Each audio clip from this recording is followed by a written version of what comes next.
Hi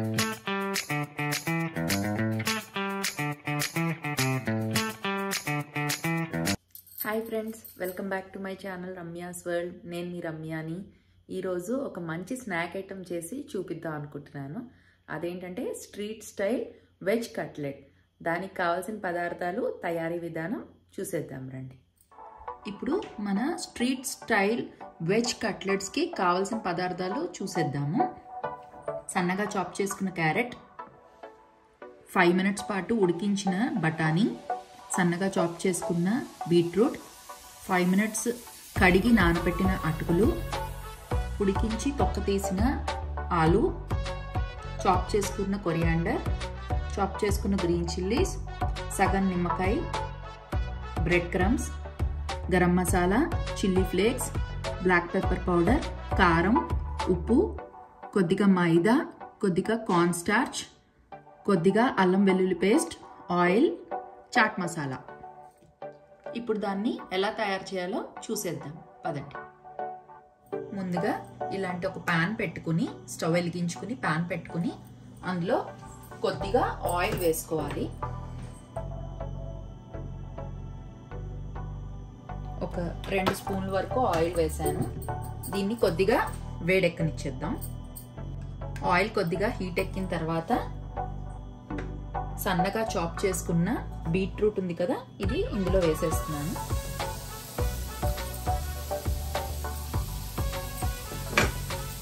సన్నగా chop చేసుకున్న carrot,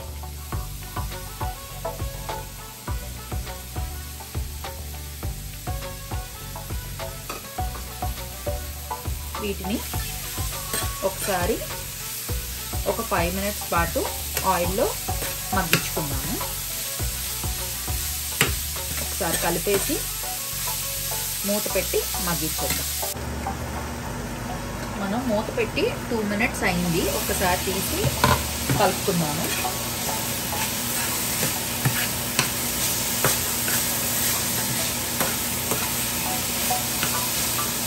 దీన్ని ఒకసారి కలిపేసుకుని ఇప్పుడు ఇందులో మనం టేస్ట్కి సరిపడా సాల్ట్ వేస్తున్నాము.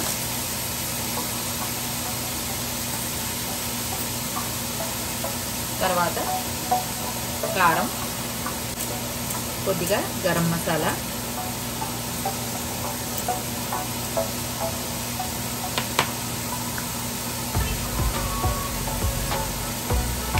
జింజర్ గార్లిక్ పేస్ట్ వేస్తున్నాను. ఇవన్నీ వేసి ఒకసారి కలిపేసుకుని మళ్ళీ మూత పెట్టి ఇంకో 2 to 3 మినిట్స్ మగ్గించేద్దాం.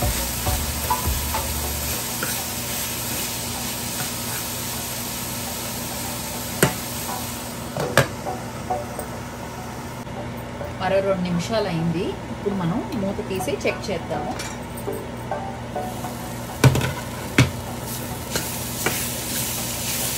మనం వేసిన వెజిటబుల్స్ మగ్గిపోయాయి బాగా.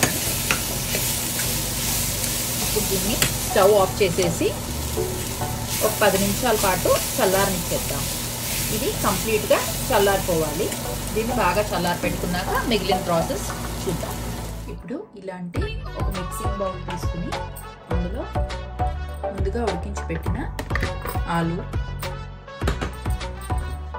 ఉడికించిన బఠానీ,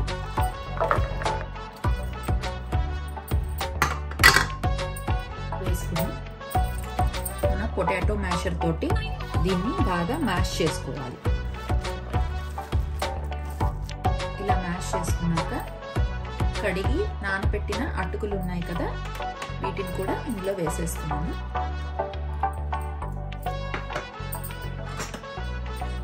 సన్నగా చాప్ చేసి పెట్టుకున్న గ్రీన్ చిల్లీస్, సన్నగా చాప్ చేసుకున్న కొరియాండర్,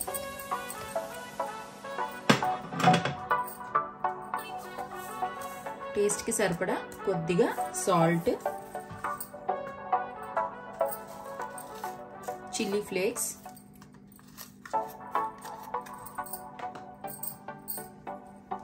కొద్దిగా బ్లాక్ పెప్పర్ పౌడర్,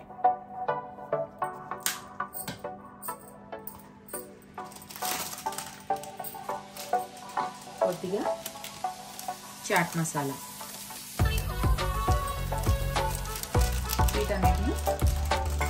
ఇందులో వేసి ఇంకొకసారి బాగా అన్నీ కలిసేటట్టు మనం మ్యాషర్ తోటి మిక్స్ చేసుకుందాం. ఇలా అన్నీ మిక్స్ చేసుకున్నాక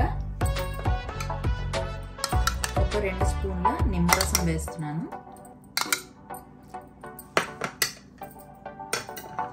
మనం ముందుగా మగ్గించుకున్న క్యారెట్ బీట్రూట్ ఉంది కదా, ఇది కూడా వేసేస్తున్నాను.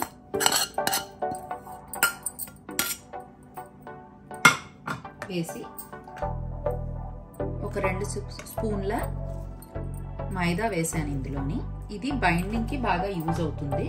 వీటన్నిటిని బాగా మిక్స్ చేసుకుందాం. ఇలా అన్ని బాగా మిక్స్ చేసుకున్నాక చేతికి కొద్దిగా ఆయిల్ చేసుకుని ఒక బాల్ సైజు ఈ మిక్చర్ని తీసుకుని మనం దీన్ని ఒక షేప్లోకి చేసుకుందాం. ఇక్కడ నేనైతే ఇలా డ్రాప్ షేప్లో చేస్తున్నాను అన్నమాట. ఇలా చేసి మనం అన్నీ రెడీ పెట్టేసుకుందాం. ఇలా మనం కట్లెట్స్ అన్నిటినీ ఒక షేప్లోకి చేసి ప్లేట్లోకి తీసుకుని పెట్టుకోవాలి.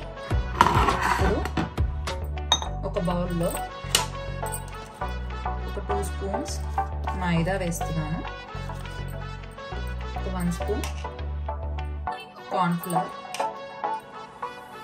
వేసి దీన్ని బాగా మిక్స్ చేసుకుని ఒక స్లర్రీ చేసుకోవాలి. దీన్ని ఇలా ఒక 2 చెంచాల మైదా, 1 స్పూన్ కార్న్ఫ్లవర్ వేసి కొద్దిగా వాటర్ యాడ్ చేస్తున్నాను.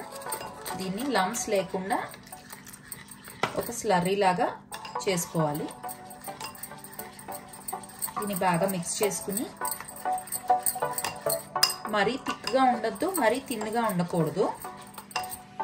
మన కట్లెట్ ఇందులో వేస్తే దానికి కోట్ అయ్యేటట్టు ఉండాలన్నమాట. ఒక మీడియం స్లర్రీ చేశాను నేను ఇప్పుడు. ఇలా మన స్లర్రీ ప్రిపేర్ చేసుకున్నాక మనం ముందుగా తయారు చేసి పెట్టుకున్న కట్లెట్స్ ఉన్నాయి కదా, ఇది ఇందులో వేసేసి కోట్ చేసి ఇది మన బ్రెడ్ క్రమ్స్ ఇలా ఒక ప్లేట్లోకి తీసుకుని ఆ బ్రెడ్ క్రమ్స్ని కూడా బాగా కోట్ అయ్యేటట్టు కలిపేద్దాం.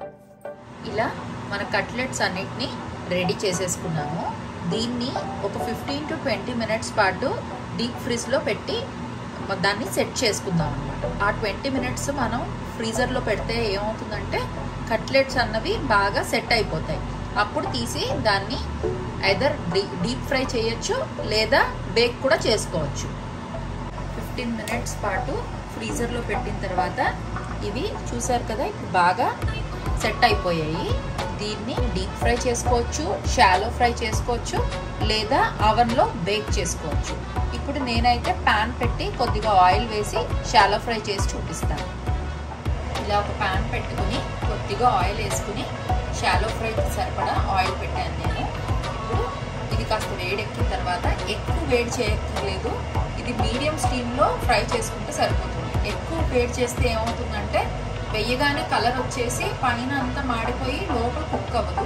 సో మీడియం స్టీమ్లో కొద్దిగా మీడియం హీట్ అవుతే సరిపోతుంది ఆయిల్. దీన్ని ఒక 2 to 3 మినిట్స్ పాటు వేడెక్కించాం. మన ఆయిల్ వేడెక్కిపోయింది. దీన్ని జాగ్రత్తగా తీసి ప్యాన్లో వేసేస్తున్నాం.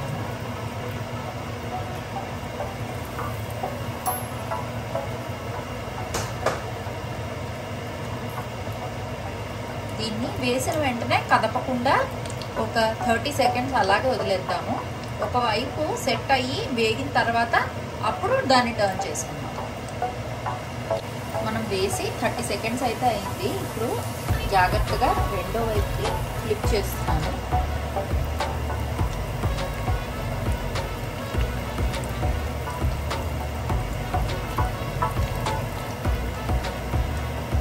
ఒకవైపు కొద్దిగా వేగింది. ఇప్పుడు రెండో వైపు ఫ్లిప్ చేసి దాన్ని అలా అటు ఇటు టర్న్ చేసుకుంటూ కొద్దిగా గోల్డెన్ బ్రౌన్ వచ్చే వరకు ఫ్రై చేసుకుంటాం.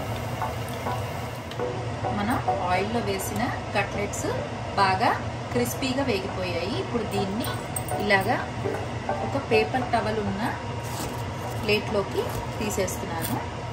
మిగిలిన కట్లెట్స్ అన్నీ కూడా ఫ్రై చేసేసుకున్నాను. దీన్ని ఇప్పుడు జాగ్రత్తగా ఫ్లిప్ చేస్తున్నాను.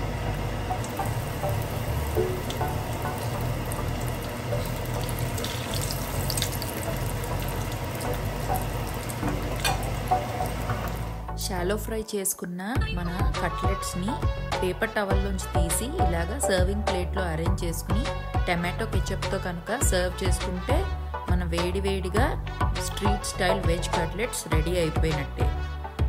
ఈ వీడియోలో నేను చేసిన ఈ రెసిపీ మీ అందరికీ నచ్చిందని ఆశిస్తున్నాను. నచ్చితే కనుక నా వీడియోకి ఒక లైక్ చేసి నా ఛానల్ని సబ్స్క్రైబ్ చేసుకుని షేర్ చేయండి. This is Ramya signing off. Bye.